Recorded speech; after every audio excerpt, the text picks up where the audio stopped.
太给力了吧，还可以开的。屁兜的新款收到了，来拆。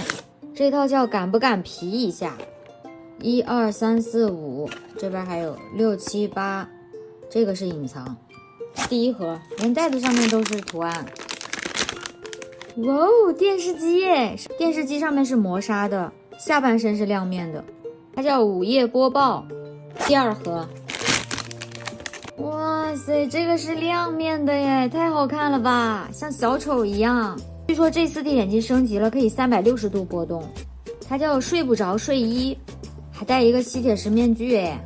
第三盒 ，Oh my god， 这是个小怪兽吗？有点像 Kiki， 整个都是磨砂质感的，叫立刻藏猫猫。我给它弄成了翻白眼儿。第四盒，哇哦，这个身子底下像透明的耶，好像里面是空的。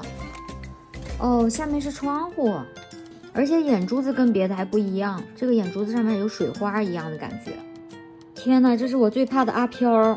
第五个，哇，好大一个向日葵耶，好好看。这边是一个哭泣的脸，它叫相叶小葵。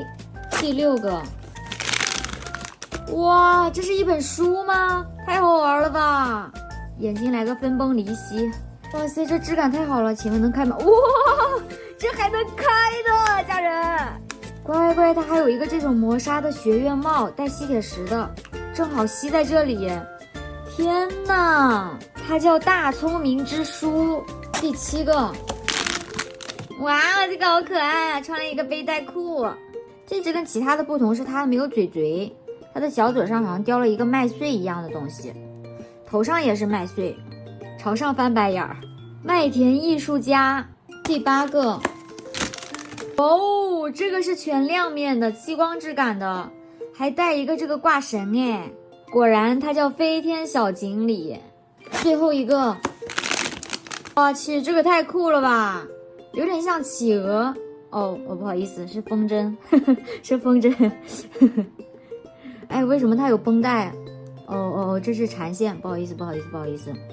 它叫开溜纸鸢，是读鸢吧？你最喜欢哪一个？我最喜欢那本书。